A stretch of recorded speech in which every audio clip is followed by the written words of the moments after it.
Mental health is a really big topic these days. There seems to be a lot of awareness brought to mental health, taking care of one's mental health, and I would also say taking care of one's health in general, whether mental or physical, are both very, very big topics in the world these days. Now, according to miracles, which is the subject of this channel, miracles have to do with a shift in the mind. It's a shift away from a fearful way of looking at the world to a loving way of looking at the world. So understandably, that can seem like a challenge in the type of world that we're in, but it's because of the type of world that we seem to be in that we need miracles. Miracles come from God, and they're an extension of the mind of God, which are a direct intersection. They intercede. They interrupt the laws of time and space. They interrupt the laws of time and space. And in order to be in that state of mind, though, we have to be willing to see things differently. Seeing things from a miraculous perspective does not mean that you ignore what's in front of you.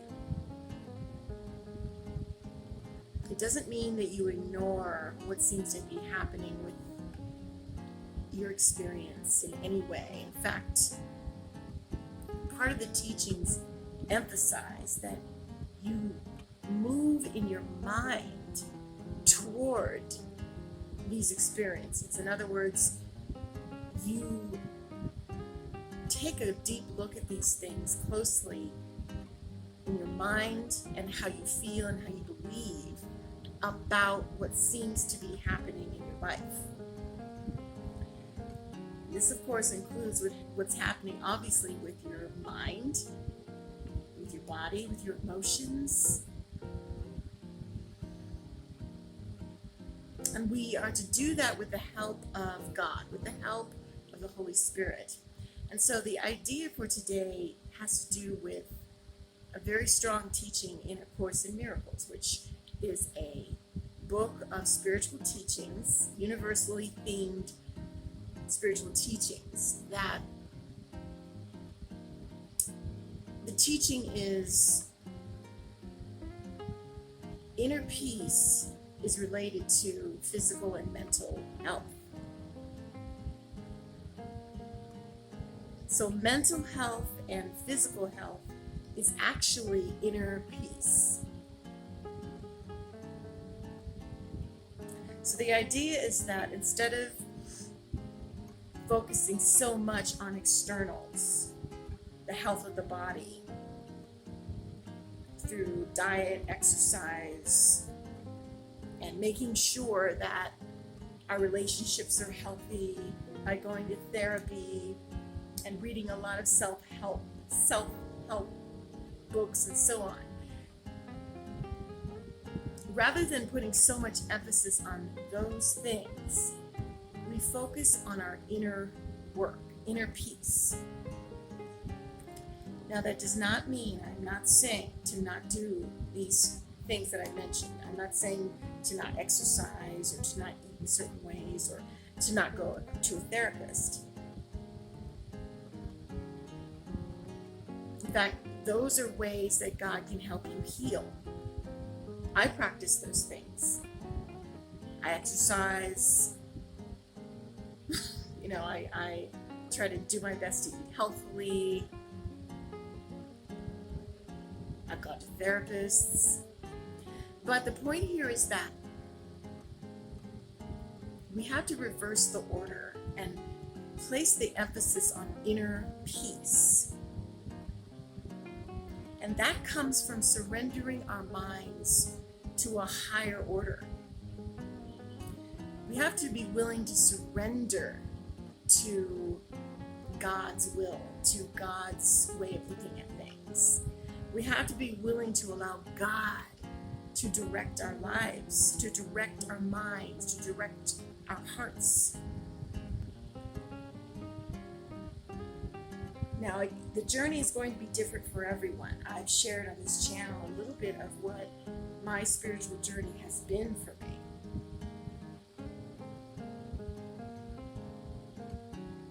But I can tell you that when I focus on my state of mind, when I do the work required that helps me to either maintain a sense of peace or return to a sense of peace, if something comes up that's disturbing or upsetting or what have you, when I do the practices, the mental practices, through mind training, through prayer, through meditation, through spiritual work, which also includes looking at our deepest beliefs, our fears. Some call it shadow work, or looking at facing darkness, allowing those deep, dark thoughts that you don't want anyone to know about to come up. That's the work. Inner peace is not something you say. It's not performative.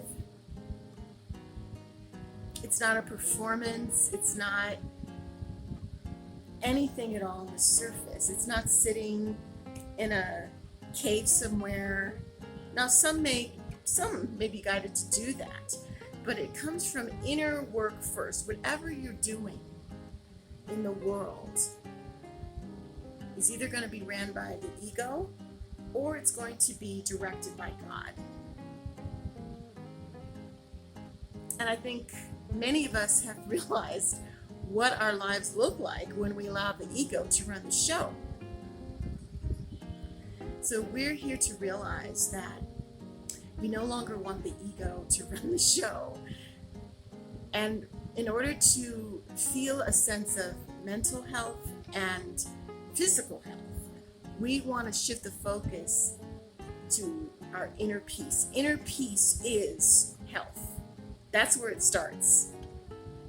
You can spend years working on your mental health and your physical health in external ways, but you'll always end up coming back to the same issues again, over and over. At least that's what I seem to have experienced in my life. So inner peace is the pathway to mental health and physical health, because through that work and those practices that lead us to God, that allow us to see the world in a peaceful, loving way, that allow miracles to flow through our minds, when we allow ourselves to be vessels for God, we will experience the mental health, the physical health. We'll be told what steps to take. In every area of our lives, we'll be told exactly what to do, exactly what not to do when we're praying and listening to the guidance and following the guidance that we get from God. God will tell us what to do, what to eat, what kind of exercise to do, what kind of situations to involve ourselves with, what path roads to follow, what to do to work on our mental health, our physical health. But it starts from a sense of recognizing that our inner peace is related to our physical health and our mental health. So join with me, brothers and sisters. Go within. Don't chase the external first. Go within. Find God within you.